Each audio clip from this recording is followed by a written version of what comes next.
You're listening to the Run for Your Lives podcast.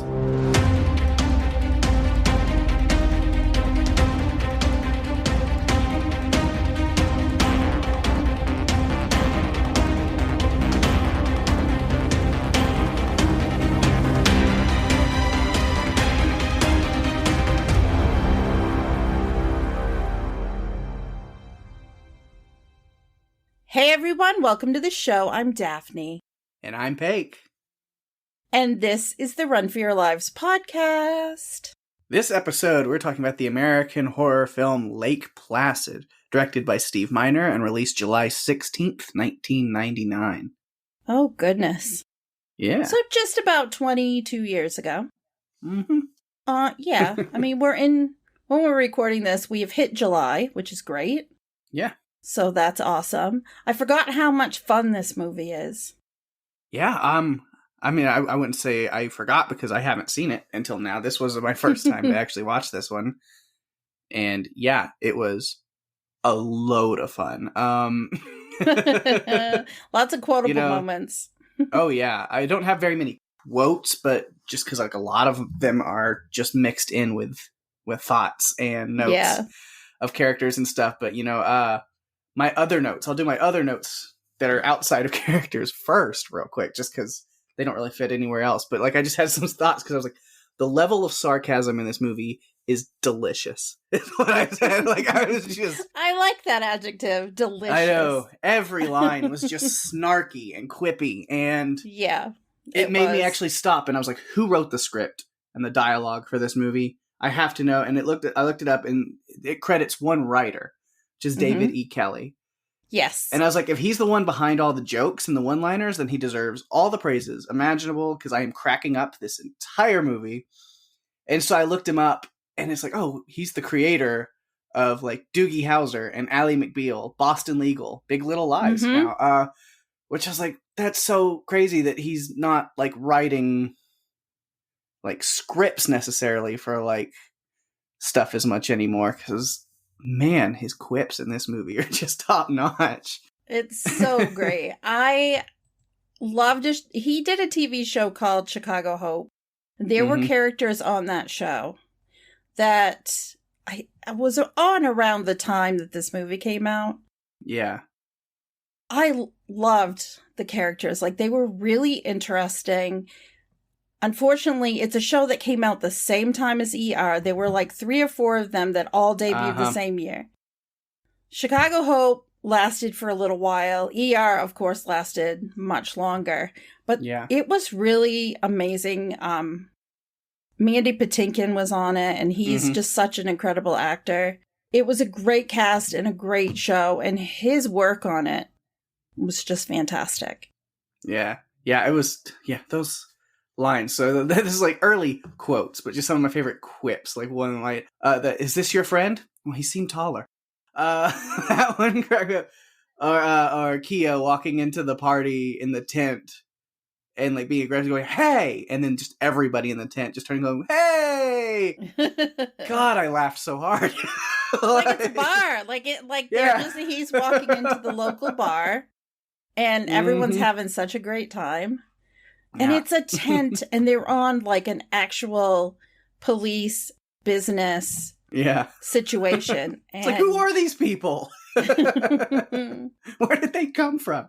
Yeah. Hector was having a bit too much fun, I think. It was great. That is a story for later in the podcast, because once we start breaking down the characters, it's funny who was billed first on this. Oh, right. Build. Yeah. Build. First on this, because I don't consider him the main character at all. Yeah. I almost consider Bill Pullman's character like it's very like side character. Like I literally have like 3 minuscule notes about him. And they're not even about the character. I have 3 as well. I think the only reason he was top billed like this is because this is like a little bit after Independence Day. Yeah. And so it's just like, oh, we got freaking Bill Pullman, even though he's barely consequential to this movie, really. Barely. Yeah, I definitely have thoughts on that. I love the characters in this film. There weren't a ton of them. It was nice because it made it easier to kind of keep track of my notes when I was trying to put things together. Yeah. But I love the cast too. So I feel like, Pake, we should probably just jump into it. All right. And maybe I'll do some behind the scenes stuff first. Sounds good. All right. So the movie was filmed in British Columbia. Steve Miner directed parts 2 and 3 of the Friday the 13th franchise, as well as 2008's Day of the Dead. That's the Nick Cannon one. Yeah. Mm-hmm. Yeah. Not a remake, but it said it pulled some things from the original. Not really. Yeah. It's just kind of there. Yeah. It's not terrible. No, I enjoy it. I own it. I enjoy it. The cast is good. It's just, yeah, it's not for everyone. Mm-hmm. And he also did Halloween, H2O, 20 years later. But mostly he's been focused on these TV projects at Freeform, which is it's a Lifetime thing. Yeah. And it's geared more, I think, towards like young like adults. Yeah. Young adults, yeah. So he's been focusing on that.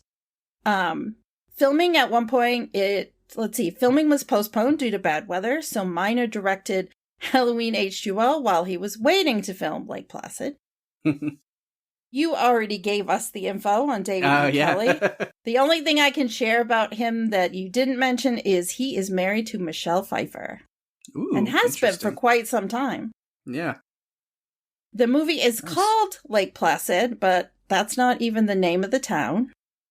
So, yeah. Mm-hmm. Yeah, I like that kind of line where it's like, the water's so still. And it's just like, I wanted to call it Lake Placid, but apparently that's already taken. Yes. I've been to Lake Placid, New York. It's beautiful. Mm-hmm. Gorgeous. Again, though, there's no lake called Lake Placid that I've ever seen there. Mm-hmm. I love it. It's one of my favorite places. So the budget was $35 million. The worldwide gross was $56.8 million. It was 82 minutes long, so it's not a long watch. Just like the movie. Pake, why don't you give us an eclectic small group of people attempt to stop a gigantic crocodile who's terrorizing Black Lake, Maine. Oh, yeah. Not Black Lake. It's a lake. Black. Yeah, little info on that. As our listeners probably know, because I've mentioned it a few times, I live in Maine. Mm-hmm. There is no fictional town called Black Lake. None of the film Lake Placid was actually filmed here. But Black Lake is a real lake that's in Fort Kent, which is in Aroostook County. It's way up north. And I mean way. Yeah, which we see the name of that county on like the police like jeeps and the boats and stuff like that. Yeah. It's kind of cool that they did incorporate that in because it kind of makes it a little more authentic. Mm-hmm. Because Aroostook County is where you'd probably find this type of area. I mean, it's beautiful, but it seems very rural and very small. Mm-hmm. And, it's really, northern Maine is beautiful and full of trees and lakes, but it's really north. They did make mention to Portland. It takes a while to get Maine, there. because that's where Hector knows some people there that we're going to transport. They did. And then that's where I was like, well, I know that you're there very often, so you know that area. I am. I know where that is. That's the That's the city I work in. It's a beautiful place. It's a very busy place. And there's lots of great food and places to hang out and things to see and do. It's a really fun place. And I grew up in a very small town that probably not too unlike Black Lake. But living closer to where things really happen in the state is a lot more fun. Oh, yeah. Well, with that, I guess we will go ahead and break down the movie going by characters and stuff we like to do. Like you mentioned, there's not a ton of characters. It's not a huge cast. No. And so we can kind of get through that. And I think, we mentioned, even though Bill Pullman is top billed, I think the main character for us to talk about is that of Kelly Scott. Yes. Kelly was played by Bridget Fonda. Mm-hmm. And we learn that, at the beginning of the movie, she's a paleontologist at the American Natural History Museum in New York City. She had an affair with her boss named Kevin, who was played by Adam Arkin, who was in Chicago Hope that I mentioned earlier. He was one of the main cast members for that series. But Kevin breaks up with her, and then Kelly finds out that her coworker Myra, played by Mariska Hargitay, they're having a fling and have been having a fling. And so Kelly is dumped, and they decide to send her to Maine to inspect this tooth. And she doesn't want to go, but I think it's their way of kind of getting her out of the way so she can get things out of her system and she won't be so snarky, because she had a great quip to Kevin. Oh, yeah. I have that in my quotes. I'm so glad, because I loved that. It was so awesome. She didn't take any shit, but there are things about her that had me laughing the entire time. Like, she's really good at falling out of things. Boats, trucks, land. Yeah, she doesn't stay planted on her feet very well. No. She needs a permanent seatbelt or some sort of thing to keep her, stationary, because she's falling all over the place. Yeah, good thing she never got in the helicopter, because oh my gosh, she got on it, but then she did fall off. So definitely could not keep herself wherever she was supposed to be. She was always falling out of, off of. Yeah, you mentioned that, and into something. She found out that her boyfriend / boss, for sure, was cheating on her with somebody else. But it's not like she just found out by like walking in on something. No, just like literally he broke up with her, and then the person he's cheating on her with is the one that just like nonchalantly tells her, like, oh yeah, by the way, it's with me. Like you totally get it, right? Yeah, the heart wants what the heart wants. Yeah, I don't think that's a good idea to tell that to your friend that just had her boyfriend break up with her because he's with you now. Not a good idea. Doesn't feel warm and fuzzy. Definitely not something that you want to have happen. And I was disappointed for her. The character of Kelly is really interesting. She was able to go on this great adventure. She's really sassy, and I like that. But she's also really kind of stuck up, and I don't like that as much. Well, she thinks camping is at the Ramada Inn, which is a hotel. Really? That's what you went to when you heard camping? That's on you. You should know, but there's not going to be mosquitoes, is there? Well, let me see. It's a lake in the Northeast, so definitely. Yes. And she freaked out about the tents. She's like, is there a bathroom? No. No, you have to go outside. Yep. So she was always being snarky after that, talking about, wiping herself with was it poison oak? Yeah. Yeah, I think it was poison oak. It's like, okay.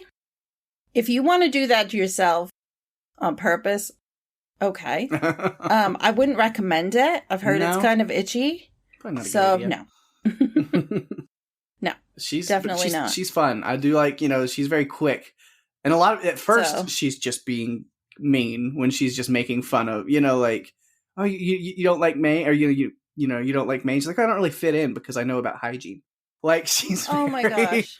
Like, she's just very, like, cruel and mean. And then it kind of becomes more playful as it goes along, where then she's doing it just to kind of get under, like, Jack's skin or something. Yes. But then, like, it becomes playful and kind of friendly after a point. But at first, she is very just like, I'm this New York City chick that's way more important and intelligent and sophisticated than any of you rural underlings. Yeah, it's very interesting. But yeah, she's got some great, like, quips and lines. I mean, everybody does, because the script is just amazing. I think it's fun. But her talking to somebody over the phone and just going, well, I don't see why I keep paying your salary or whatever, you fuck shit.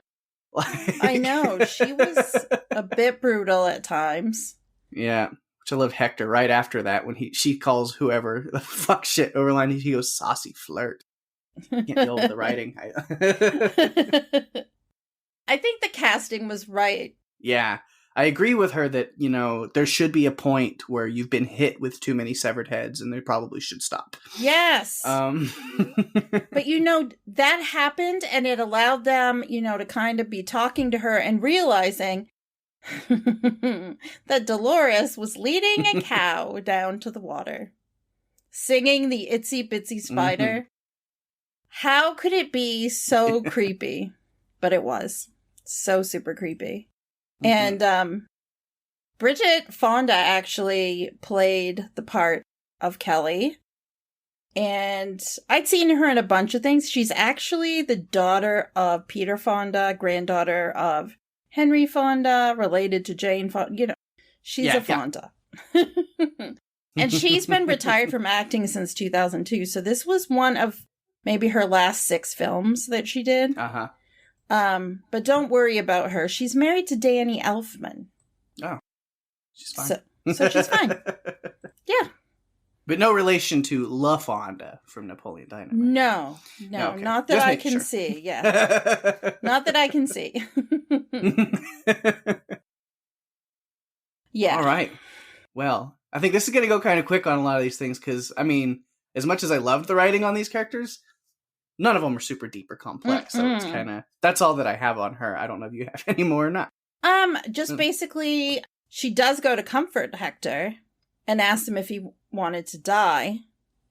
And then he tells her the story of the people of Melanesia that were suspected of crimes would be thrown to the crocodiles and they would be the judge. And so then she's like, well, did you want to be judged? So they have this really interesting conversation. And even if she can't stand him, she's the only one that kind of is endeared to him, I guess. Because she'll check on, you hurt his feelings, you did this. So she'll go and check on him. I like how she just kind of cuts through like the bullshit. Because he's telling that story. And then she's like, okay, but and he was like, you don't have to talk about all that stuff. And he was like, yeah, fuck it. But anyway, yeah, I don't want to do that again. Yeah, definitely. I think I have some things under him that, let's see. Yeah, I have a couple of things under him. Yeah, I've got quite a few. I think Hector might be one of my most notes. Yeah. Yeah. He's fun. Oliver Platt was a lot of fun. Yeah. I think that Kelly was part of, she worked with Hector to convince Jack that keeping the crocodile alive was a good thing because it, was older and it's a miracle. And so they were able at least to keep one of them alive until Hank blew the other one's head off. Yeah. Oh, yeah. I loved that. It has to be the only reason that they had the surprise second crocodile appear has to be just so they could give us both like endings that we wanted. Where they're like, we can spare the life of the main one, so we can have like that really kind of cool moment. It's like, but we also get to see Hank's gun explode a crocodile, which I know other people you also want to see. Yes. So like I feel like they had to just write that as like, and then a second one appears, and then we immediately blow it up just so people can be happy with both. Yes, that's what happens.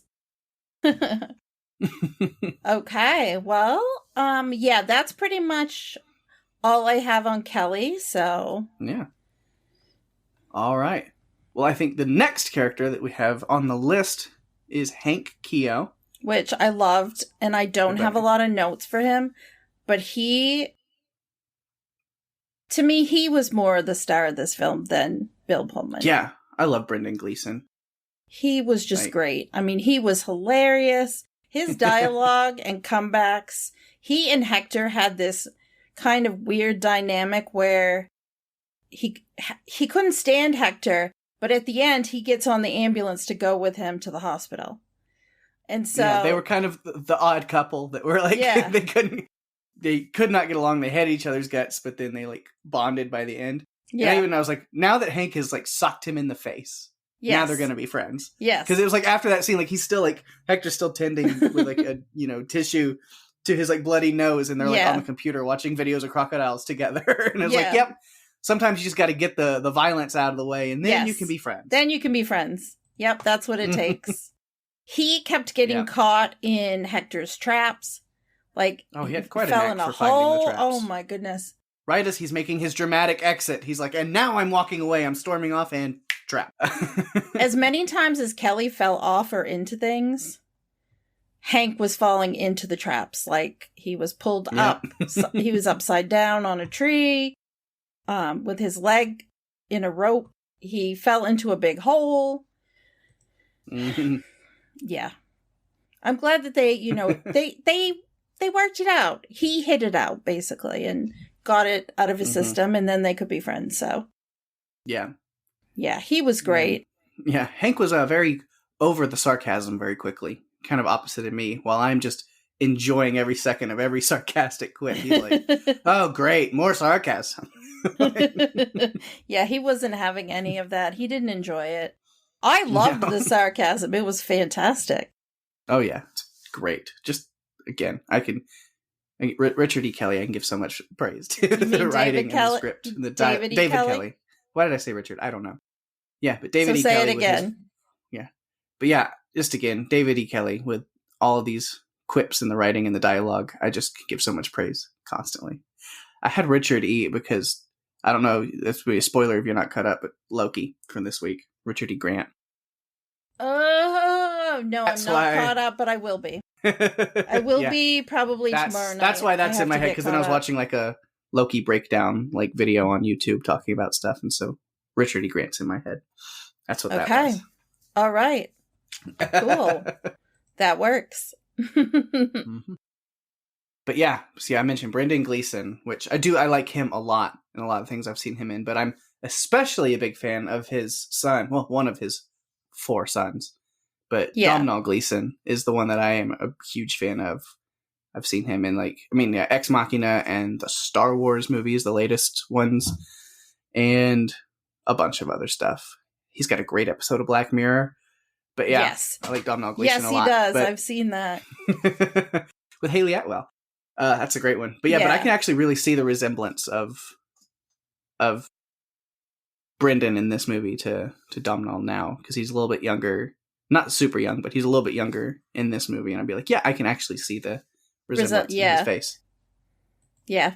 Yeah, that's really all the notes I have about That's really all the notes I have. I mean, the quotes in this film, his dialogue was so good. Mm-hmm. And I feel like we can't get on this podcast and just quote the movie the entire time. Right. A lot of it, like I'll give praises to a lot of the quips, but you got to watch the movie to hear them. You do. Because it's done correctly. They just deliver them perfectly. Yeah, they do. So I think next we can talk about Hector. Ooh, I have many more notes about Hector. A lot more. Oliver Platt as Hector Seer.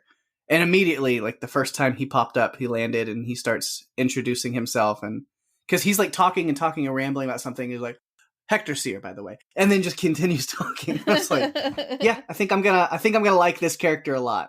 This traveling eccentric professor with a heart for adventure. Yeah. Yeah. It was a lot of fun.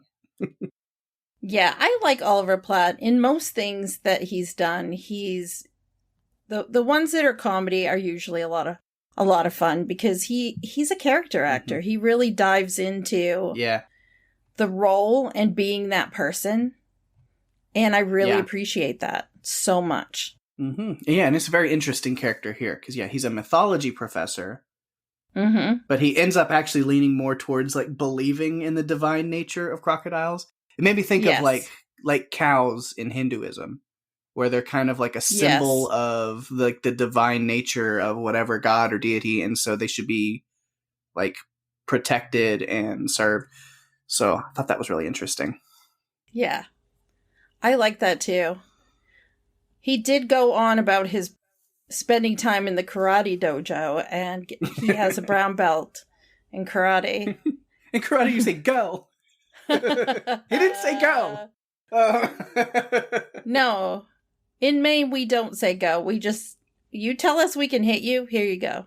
Yeah. Yeah, that's not really how it works, but my goodness. Mm-hmm.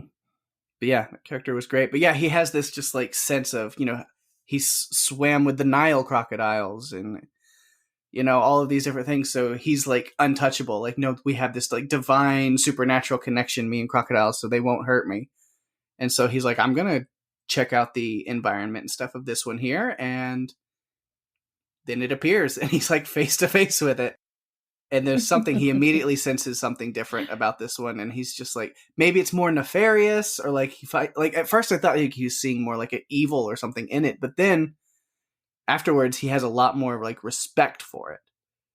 And so I wasn't really exactly sure what that moment was at first. But then once he escapes that, which was like good thinking, he distracted it with like an inflatable to escape to the helicopter. I was like, that's cool.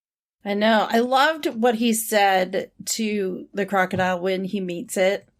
Mm-hmm. He just says, suddenly I feel a bit foolish here. You're different from the others. Yeah. And I'm like, yep. Yes, he is. Which was that the he? Yeah, I think it was. There was a male and a female, and that's all in my crocodile notes. But I did a little bit of digging to get some info on them. Yeah. Cool. It looked really good in this scene. Yeah. While he's like face to face with it and all that. And obviously that's because it was a great like scale. I didn't even mean that as a pun because scales, reptile. But scale as far as like it was like full scale, like an animatronic puppet kind of situation. Because the CGI did not age as well. I'm going to bring that up. So yeah, but never does. But then I'm really glad that they didn't stick with too much CGI. Yeah. That when they could use an animatronic puppet, like they would. And it looks good. Those are the things that are going to hold up. Yeah, definitely. Well, there was only about 3 minutes and 43 seconds of the crocodile that we see a crocodile in this movie. I wish we hadn't had to see the CGI. Yeah, it was. Yeah, I'll get to that later. But on Hector, yes. They said he comes away from that experience and that encounter with a deeper level of respect for this crocodile, to where then he makes sure to come up with a plan. Like it's very important to him to trap and capture it alive. And the rest of the team cautiously gives him that chance. Like it takes some convincing, but yes, it does. They do. Yeah, because Jack doesn't want to. Jack is like, it's taken too many lives. We need to kill it. We can't have it. And luckily, although the plan didn't go exactly the way they wanted it, they were able to trank it, but only after it trapped itself in the helicopter. Yeah. Wasn't that helpful? Crashes the helicopter into the water after, I'm not sure why, just he pulled up too fast. With the cow counterbalance, which I just say, I can tell you for a fact that when I started watching this movie, because this was my first time to see it, and I didn't know much about it, I didn't like dive into too much. So when I started it, I had no idea that I would end up watching a scene of a cow dangling from a helicopter. That was not in my mind when I jumped into this movie, but I'm here for it. I know, and I didn't tell you, and I wasn't sure. Because we usually will pick a couple of movies. We pick our movies a couple of weeks out. We'll do it we'll talk about it, and then we'll say, okay, well, next week we're going to do this one. And the next couple weeks, these are the movies we're going to do. And because it makes it easier to prepare that way, instead of just going week to week. And I didn't know that you hadn't seen it until we got on to record tonight. And I'm thinking, oh my gosh. So I asked you, did you curse my name while you were watching it? And you said no, so I was happy with that. I didn't know if you had seen it. Yeah. Yep, this is just one that, like I said, there's a lot of older movies from, 25, 30 years ago plus that I just kind of never really got on my radar. And so, yeah, I didn't know much about this one other than giant crocodile. And I was like, all right, sounds good to me. And so then whenever it starts up and I'm looking at the credit opening, the casting credits, the billing and stuff. And I was like, Bill Pullman, Brendan Gleeson, Betty White, I'm in. All right, cool. Yeah. When we get to Betty White's character, even before we get there, I just have to say she's a treasure. Oh, absolutely. I don't think I've ever seen her in a role like this in anything else. And she is magnificent. She got to play herself. That's what this Yeah. was. It was It's so just great. Such a snarky, foul-mouthed, just treasure of a person. I love Betty she's a White treasure. so much. Yeah, she's a treasure. Mhm. We're very lucky to have her. Yes. Yeah. So, if you have any other notes on Hector, mine are done, but... Well, I love that when he's trying to talk to them about setting a trap on the beach, he's like, I've got the drugs, he's got the big cannon, which I thought was great. Mm-hmm. And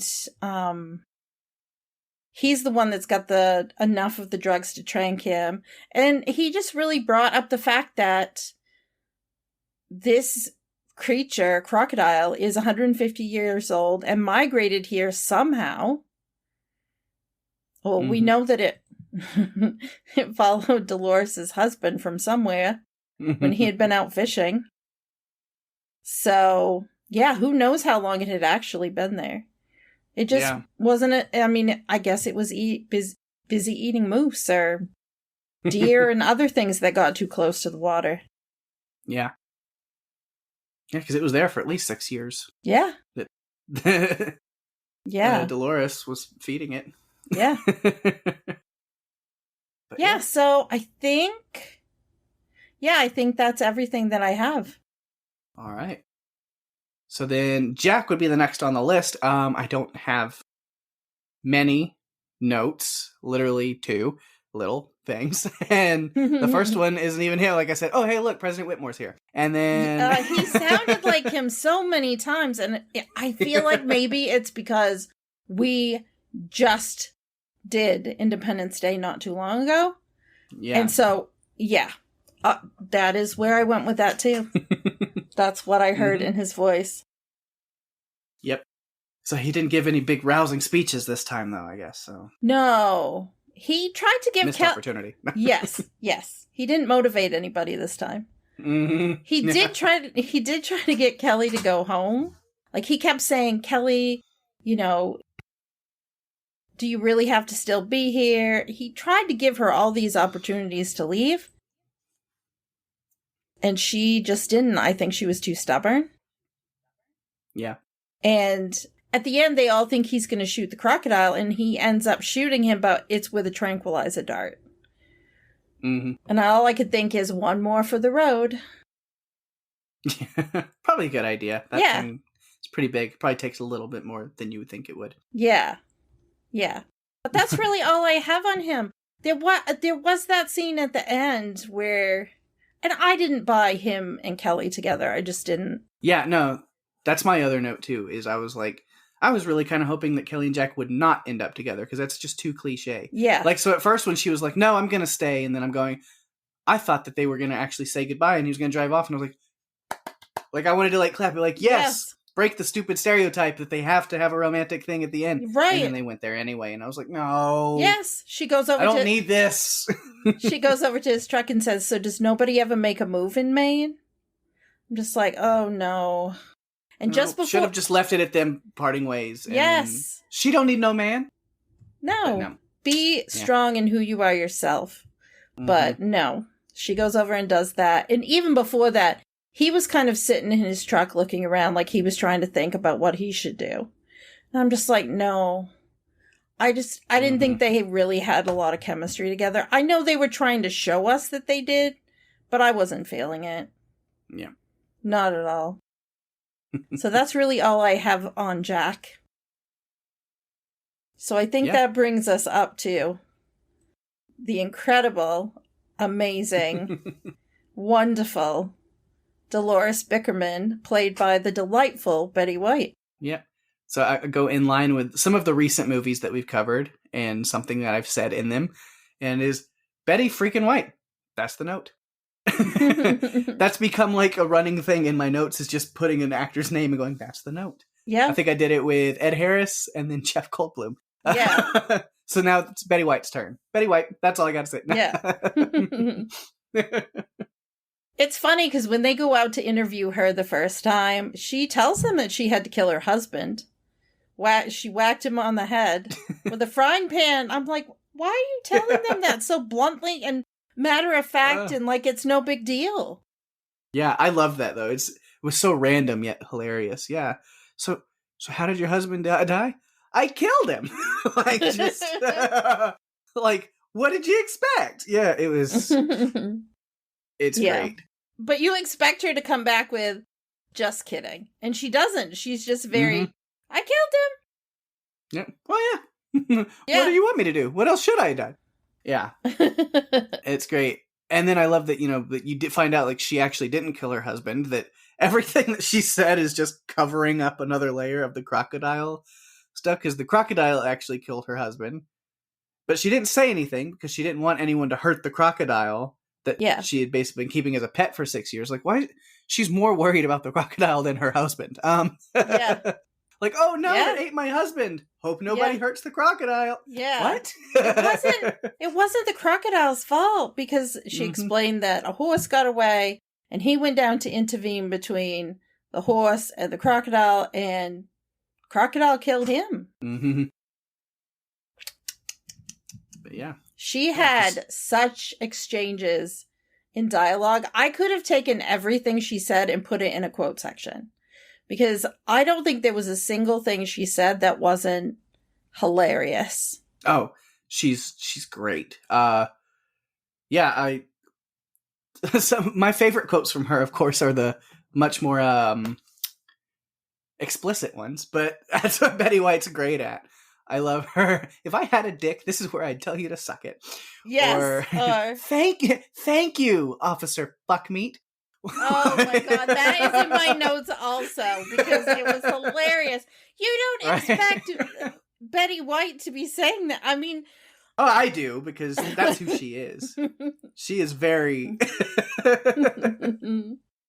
unafraid to say anything. I love her. I loved it. She treated those crocodiles like they were her kids. She is America's wonderful foul-mouthed grandmother. Yes. And we love her for it. Yes, we do. She treated those crocodiles like they were her kids. And so at the end of the movie, there were 4 little babies, because it was a male and a female crocodile that we saw. Mm-hmm.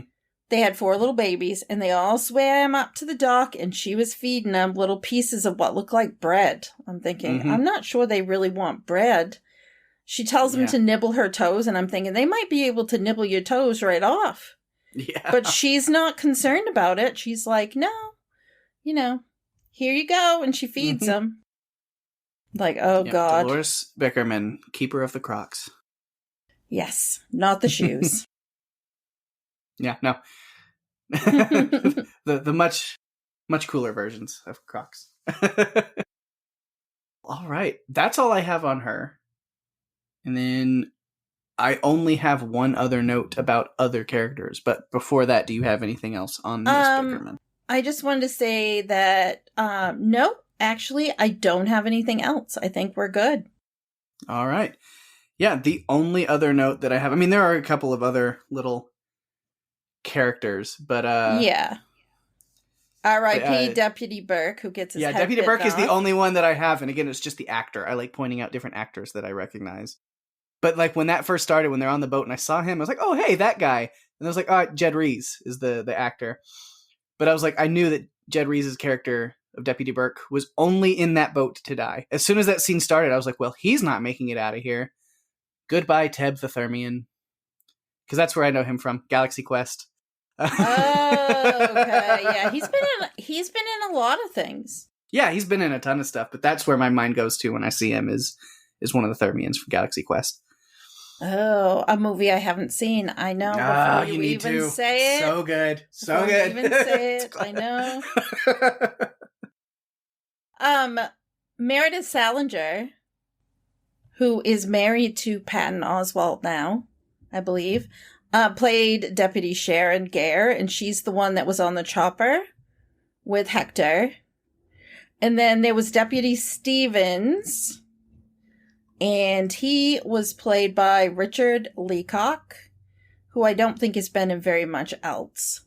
They were the only other auxiliary characters that I think, were on the screen for any amount of time. Yeah, there's not a lot of extra characters. Small cast. I think that makes it easier. Mm-hmm. Definitely does. So can we talk about the crocodiles? Absolutely. Awesome. Yeah, I have a few little notes about what's going on. Yeah, I mean, we start off the movie with this fish and game guy inspecting a beaver lodge for reasons. And then he's attacked by a giant crocodile, which I was like, damn. I was like, okay. I thought this was going to be a little more. I mean, it was very comedic and on the lighter side in a lot of places, but then they didn't pull punches when it came to some of the gore and effects there. I was like, oh, that got serious quick. Because the sheriff pulls the diver out of the water, but only the top half of him was there, and it's like, oh god, okay, that's where we're starting. Yeah, not good. Yeah, and then again, it was kind of that Jaws effect. It was like, okay, the CGI was there some, and especially the cow scene. I was like, bad CGI. Yeah. The bear scene, not great, but so they kind of use that Jaws effect where it's like, okay, we want to use the practical as much as we can. So sometimes you kind of have to do things where you don't even see the crocodile, but the tension is there. Yes. Like the canoe flip was really cool. Or using the effects of the perch jumping was really good to build tension in certain scenes. Yeah. Because they knew. I mean, the perch were going nuts. They were scared. Mm-hmm. I've seen that before. You have?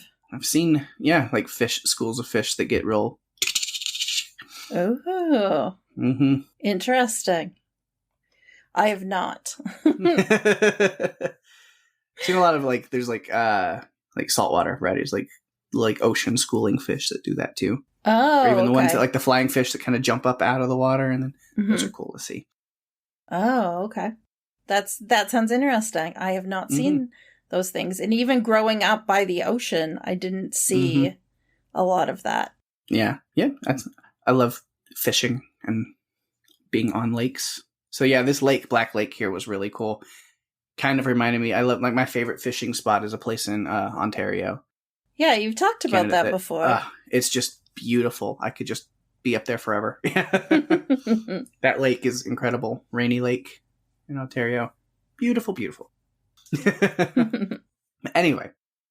Yeah, crocodile stuff. Yeah, the bear scene was interesting because this, they're just I was saying talking, but not really, because this was after Sheriff Hank Keogh has chased Hector down there with a big stick. He's like, now you said you weren't gonna hurt him. I lied. Yeah. Great. That was awesome. So he's just ready to beat the shit out of Hector, and then just out of nowhere, oh yeah, by the way, there's a bear now. Ah! But and the bear managed to just barely scratch Jack as it runs past him and knocks him down. And he dives out of the way, and then as the bear's ready to attack for some reason, then the crocodile just appears. And it's the first time that our group here has actually seen the crocodile, because somehow it managed to take Burke's head away without anyone seeing it. I don't understand how that happened. Yeah. I was shaking my head at that point. How did you not see that? Mm-hmm. It was right there. Yeah. They didn't. It's funny because I feel like the crocodile inadvertently saved their lives a couple of times. It grabbed the attacking bear and dragged it into the lake. And then when Kelly is stuck underwater near the end of it, when she's swimming out to the chopper, it kind of bites onto the tree and it shakes her foot loose so she can swim to the surface. And I'm just laughing, thinking, wow, only in this movie. That might have been my favorite visual scene from this movie. Is the crocodile biting around the log while Kelly's struggling to get free, and then it was just a really cool visual of it not being able to quite clamp around her because the big log is in the way. Yeah. And she's just right there on the other side of it. I thought that was really cool visually.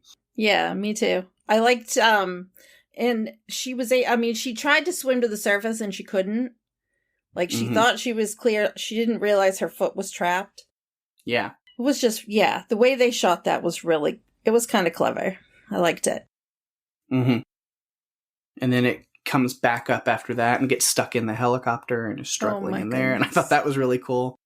And that was the male, that gave me a very Jurassic Park vibe of a dinosaur going through a plane. It's like Jurassic Park 3. Yeah. Oh, and I have something to bring up on that in just a minute. So that will Nice. probably connect you even more. Uh-huh. Kelly had identified it as an Asian Pacific crocodile because she had the tooth. In the movie, there were two. There was a male, and that's the one that got stuck in the helicopter, and the female's the one whose head was blown off by Hank's big gun. But I did a little bit of digging, and normally these are the types of things that I put in the production notes, but I feel like since we are talking about the crocodiles, that I am going to include them here instead. All right. The crocodile was created by, or the crocodiles, they were created by the amazing Stan Winston. He brought us the monsters from Alien and the Jurassic Park dinosaurs.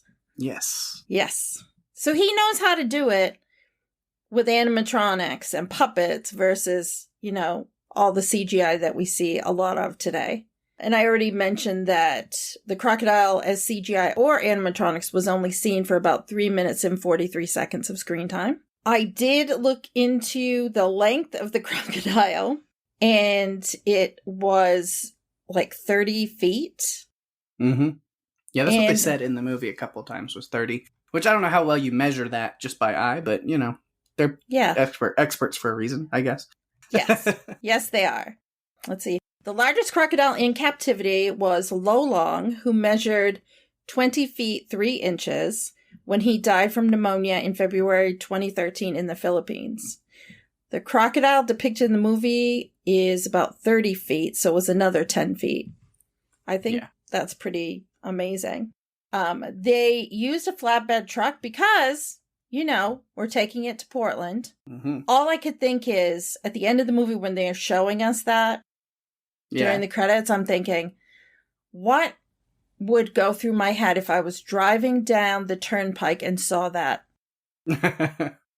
No, that's not something. I love creatures, but not sure I want to see one, even if it is tranked, driving down the road beside me. Yeah. That doesn't work. Typically, a flatbed truck is around 48 to 53 feet in length and like 8'6" across. That means that the crocodile on the flatbed at the end would be at least about 45 feet long. So the male was probably bigger than the female. Mm-hmm. Yeah. Even though I thought the female was bigger. I'm not sure. Anyway, that's how big the flatbed truck is. Yeah. Yeah, I think they just kind of played pretty fast and loose with the scale of this thing and just like, it's big. That's all you need to know. That's all you need to know. It's big and you should be scared of it. That's how it should be. Yeah, because sometimes we see, like, when it grabs the bear, like, it's so huge. Yeah. I remember seeing that and being like, that thing is so much bigger than, like, it should be doing more than just taking a head. Or, like, even just, like, a lower half of a body. I was like, those people should just be gone. I don't know. And it didn't want to eat anything. It just, like, spit out everything that it like toes. Yeah. Heads, toes, whatever. Head, shoulders, knees, toes. Oh my gosh. Yeah, so that's kind of all I have on the crocodiles. Yeah, I don't have much other than the best CGI moment, even though the CGI is still a little but I did like when it was on the shore, kind of attacking the trucks and tail whipping everything and chaos and going after Kelly, but then going after Jack and then turning around and going back after Kelly, and bullets aren't doing much of anything. Even though it was just like a CGI croc, but they were able to hide it kind of well because it was at night, everything was dark, and so it didn't look too bad against like a backdrop. I could deal with it. Yeah. I like that. It was another thing that knocked Kelly off her feet. Uh-huh. I mean, she had no control over like being able to stay aware in her surroundings because she was always knocked over, knocked off, in the water, falling out of trucks. Mm-hmm. But yeah, that is all my notes, other than one other tiny little note that didn't fit anywhere else, which was just at the end of the movie after the crocodile had been tranked. I said the cow strolling by, seeing that the cow had survived and it got out of the water and was just walking through the group of people, was icing on the cake. It was for me too. I was like, that's great. Like, don't hurt the cow. Oh, that cow did not ask to be living with Mrs. What is she Bickerman. doing? Trying to fly. Yeah. The cow mood. I think at one point Kelly says the cow mood. Well, wouldn't you? Yeah. Yeah. She's not a happy cow. No, I wouldn't be either. Yeah. Oh my gosh. Yeah. So yeah, those are all our notes, I believe. Yeah. So, do you have any extra production notes? I do have a few. So Stan Winston and his crew realized the Lake Placid crocodile as a full-size animatronic puppet. It had a moving head and tail and snapping jaws. Jaws that would even function underwater, which we saw with the tree. Mm-hmm. In addition to the crocodile, extensive CGI waterwork was done as we saw the crocodile diving into and out of the lake. Most of the animals in this movie were born in captivity, captured by the masters of CGI at Digital Domain. They were able to study documentary footage and work with Stan Winston to create the killer crocodile, plus his unhappy dinner guests, the bear and the cow. The live animals do appear as background extras, though. In one scene, the cow, which we saw, the cow was dangling from the helicopter. A live cow was actually lifted in a colic swing by a crane. And in the final film edit, the cow appears to be dangling from the helicopter. So they just changed that with their little magic that they do. It was seamless. It looked great. Yeah. There were direct-to-video sequels that were way lower budgeted. And, Lake Placid 2 came out in 2007. Lake Placid 3 in 2010. Lake Placid, The Final Chapter, 2012. Makes me think of Friday the 13th, The Final Chapter, which was also the fourth movie in that franchise. Lake Placid versus Anaconda. Oh, God. Which I can't speak for Pake, but I feel like I have to make this statement that we are not going to cover that movie on this podcast unless it is a podcast about really bad movie sequels. I've never seen it and I don't really want to.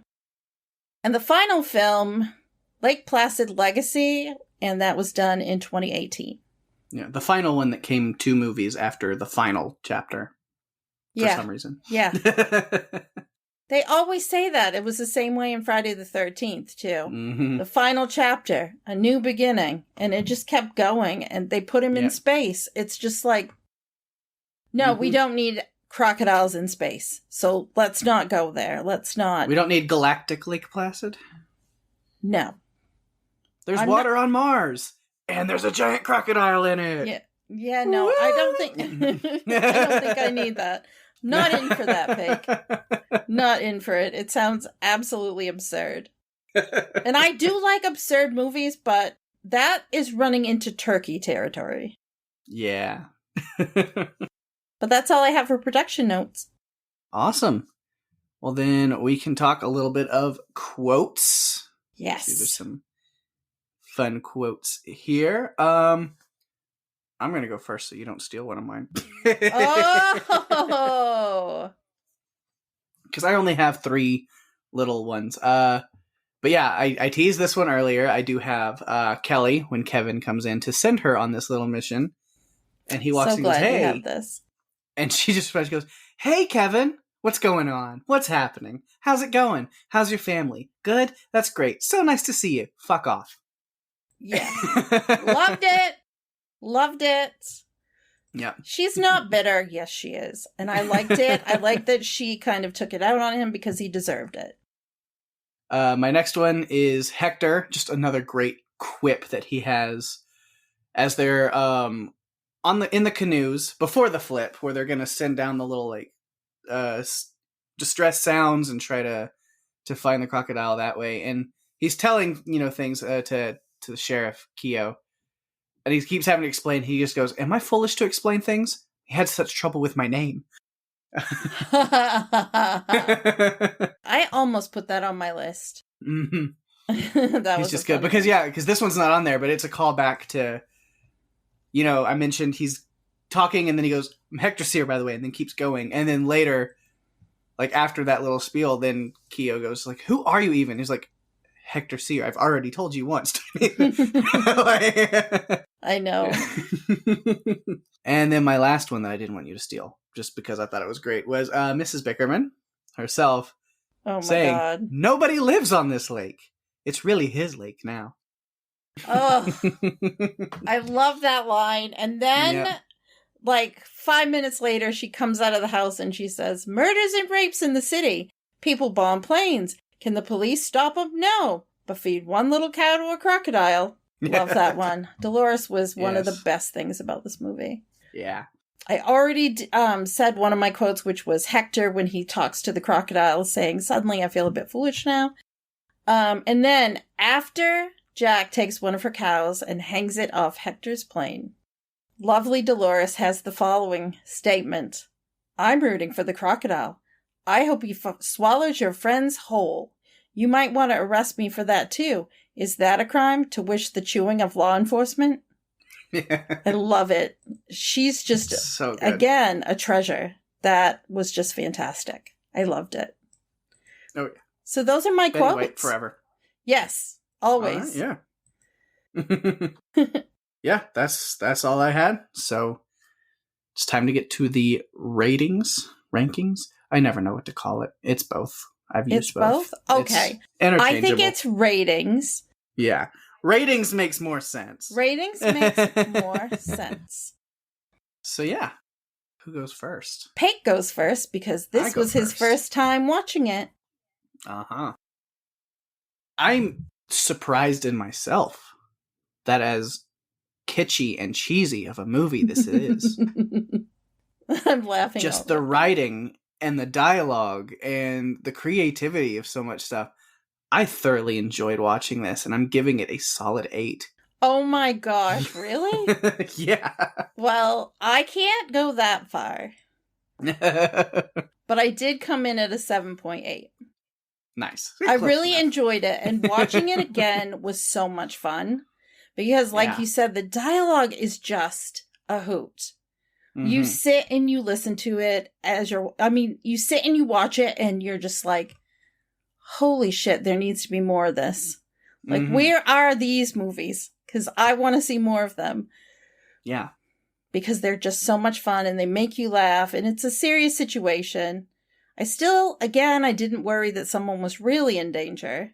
Yeah. Except for... Officer Burke. Deputy Burke. Yeah. But it's like, we haven't seen him at all, and now he's just randomly in this scene. Yeah. Obviously, he's there to be fodder. Yeah. Because we can't kill any of the main characters, so let's just throw this guy in here, because we need a good death scene. Exactly. Exactly.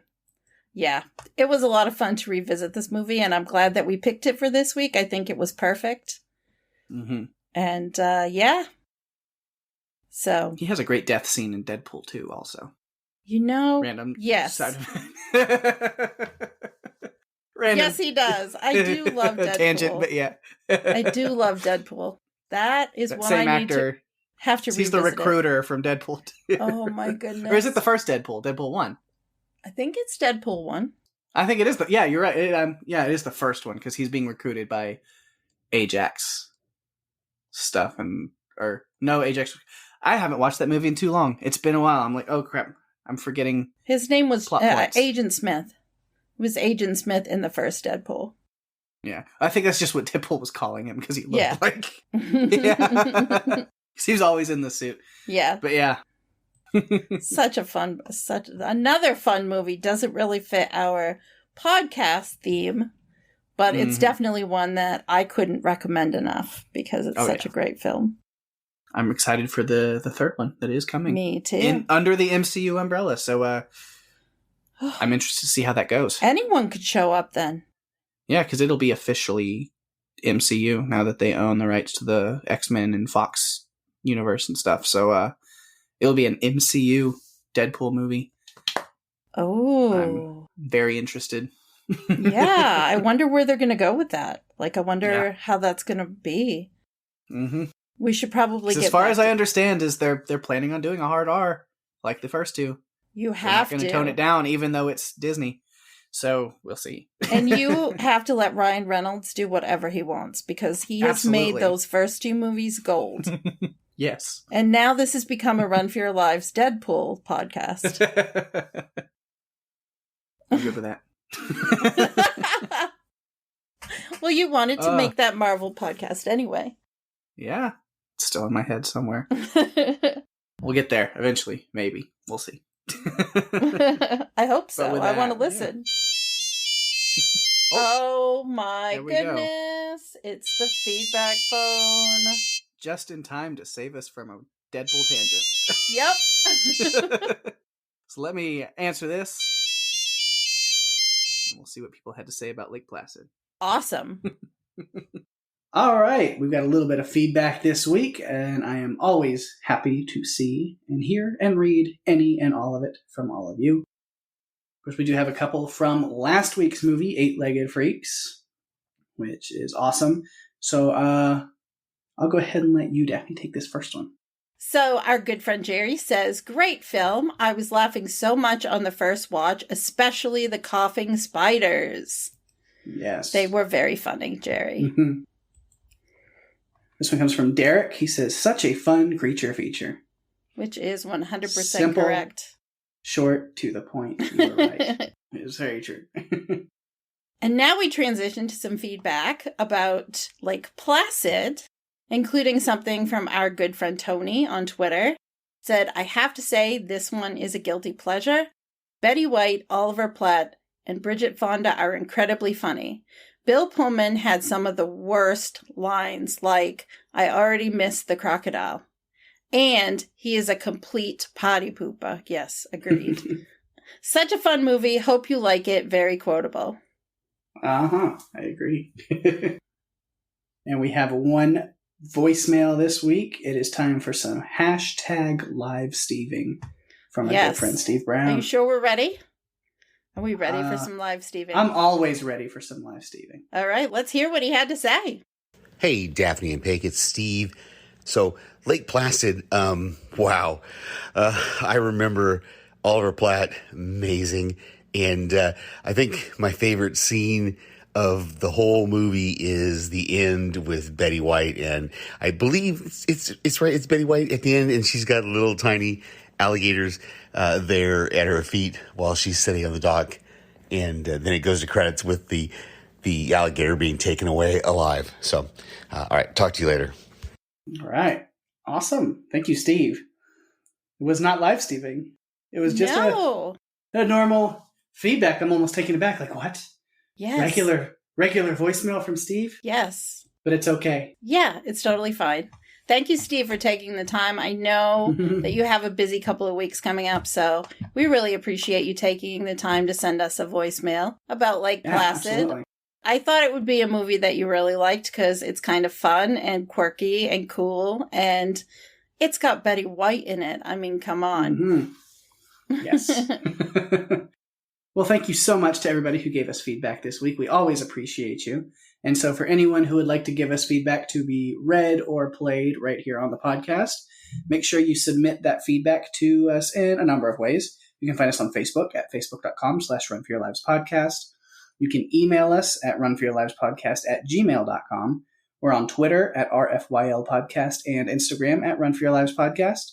But above all, if you're enjoying the show, please tell your friends, share the love, post our episodes and stuff when we do, share that on Facebook and stuff like that, or on Twitter, retweet us, those kind of things. That always helps get stuff out there. And at the very least, if you're on Apple Podcasts, give us a review, rate us 5 stars. That always helps us find new audiences every week. Yeah, we definitely appreciate it. Yeah. But also, since I forgot to plug it in there, our website, you can go to runforyourlivespodcast.com because that will give you or anybody you send there links to all of our social medias and podcast players, YouTube, all of it. Absolutely. All right, I'll give a couple shout outs to things going on in the podcast universe around us. Of course, my other podcast, Strange Indeed. We are wrapping up Lacey's story. The penultimate episode dropped earlier this week, and then next week will be the finale of Lacey's story. And then after that, so in 2 weeks from when you hear this, you will be able to check out our first episode of Sweet Tooth. We will be jumping into the Netflix original series that came out this year. And I am so excited to jump into that series. I've only watched the first episode so far, then I've been waiting so we can cover it correctly and not jump ahead and spoil myself for things. So I've been waiting somewhat patiently. So yeah, I'm very excited to get into that show. It's going to be a blast. Yeah, I think it's interesting when you're covering a series. You really can't jump ahead and watch the whole thing and then podcast episode by episode, because what happens is you spoil something not meaning to, but it affects what you think about certain things. So you really can't jump ahead. Yeah, half the fun of us covering TV series is for our listeners and people who give feedback and stuff to listen to our theories and thoughts on things, and then later an episode will reveal something and everybody will be like, oh God, you guys are real dumb. You don't know what you're talking about. Or the plus side of that is like, holy crap, how did you guys figure that out? I like that praise too. It's been a lot of fun listening to you and Rima and your theories on Lacey's story, knowing what's happened in the book. So I'm excited for the finale so we can get through that. And then I'm excited for you guys to cover Sweet Tooth, because I started watching it and then you mentioned, oh, I think we're going to cover it next. So I stopped halfway through. So I've been waiting to be able to pick that back up. All right. Yeah. 2 weeks we'll be here. And then I'll go ahead and toss out to House Podcastica, even though the newest thing on there still is the Bruce Miller interview. It is, yeah. Showrunner of Handmaid's Tale that you and Wendy and Jason got to do, which is so good. Definitely check that out. It is such a great interview, and I think you guys did an awesome job. Thanks. And then what is coming up next for House Podcastica, even though it's not until like August. But the Disney Plus original show, next thing after Loki is done with Marvel, is What If? And that's going to be really interesting. It's an animated anthology kind of series, each episode taking place in like an alternate multiverse universe where, Loki got Thor's hammer, or I know there's one where Black Panther is a Ravager in space with like the Guardians of the Galaxy and stuff. So it's really interesting, like alternate timelines of what if this character ended up doing this thing instead. And so I'm really looking forward to that and House Podcastica's coverage of it. I think too, this is the last voice acting that we get from Chadwick Boseman. Yes. Yeah, because they brought back like all the original actors to do the voices of their characters. So it's going to be great. It's going to be awesome. And then speaking of Disney Plus and Marvel stuff, but even Star Wars, Panels to Pixels, Mark and Steve are covering Loki, which is wrapped up. The last episode was this week. What a finale. And then also TV Podcast Industries is covering that, as well as the Star Wars animated series, The Bad Batch, on Disney Plus as well. So if you're a fan of Disney Plus stuff, check out Panels, Pixels, and TV Podcast Industries. Now, Walking Dead Cast had a new episode up this week where Jason and Lucy and their guest Karen Shee talked about the 2020 Oscar-nominated Minari with Stephen Yeun. It's a great movie, and they really broke it down and talked a lot about cultural significance and stuff like that, and it's a great listen. So definitely check out their coverage of Minari. And the last thing, Wilhelm, their good friend Ben Beck, has a new episode up today. You can go listen to Ben and myself. I was so excited to be on there this week. We had a blast talking about my favorite director and maybe Ben's favorite, at least one of his favorites. But we are both huge, just like nerds for everything and anything Edgar Wright. And so we got to just sit down and nerd out about all the Edgar Wright films and the Cornetto trilogy, Baby Driver, Scott Pilgrim, and we even talked about the new documentary that just released, Sparks Brothers. It was a lot of fun. So if you're a fan of Edgar Wright, like I am, and like Ben is, check out Wilhelm this week. We had a good time with that one for sure. I bet you did. I'm looking forward to listening to that one too. Yeah. It's a blast. But Daphne, why don't you tell everybody what's going on next week right here on Run for Your Lives? Well, next week, we are going to celebrate the awesomeness that is Shark Week, which is actually this week, but we recorded the episode this week. It will be out next week. We are joined by our good friend and Pake's Strange Indeed co-host, Rima, to discuss The Meg.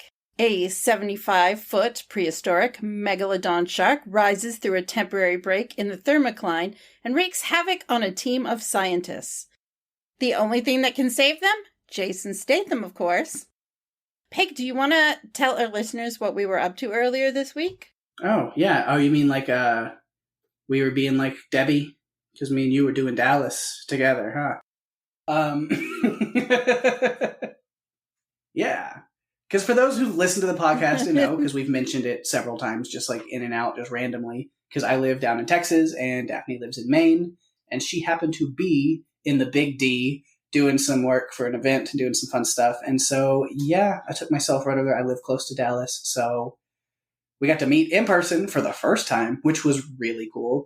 And we went and hung out in Deep Ellum, got some candy, got some ice cream, got some good pizza, serious pizza. If you're in the Dallas, Texas area, go to Deep Ellum, get some serious pizza. It's seriously delicious. But yeah. It is. Mm-hmm. And it's huge. Like one slice is enough. And then anybody who lives in Texas that's listening to this, yes, I made sure to indoctrinate Daphne to the pillars of Texas culture correctly. We did a back-to-back trip of Buc-ee's and Whataburger in one go. I've done my duty to Texas. I'm loyal to the state. I've done what I need to do. Oh my gosh, yes. We had a blast. It was so cool to hang out. And yeah, I'm looking forward to the next time we get to. And it was cool to meet in person for the first time because we started doing this podcast a year ago. And yeah, it was really cool to be able to hang out and chat and not be on Zoom. But still be staying up till 3 a.m. playing video games. Oh my God. Was that ever fun? Yeah. Pake beat me at Jeopardy. I don't know if I can ever live that down. But he did teach me how to play Mario Kart better. So I'm grateful for that. Yes. And with that, we've reached the end of another fun, exciting episode. Thanks everyone for listening. I'm Daphne. And I'm Pake. And if you have to run from not one but 2 ginormous Black Lake crocodiles with Betty White as their surrogate mother, you'd better run for your lives. Bye-bye.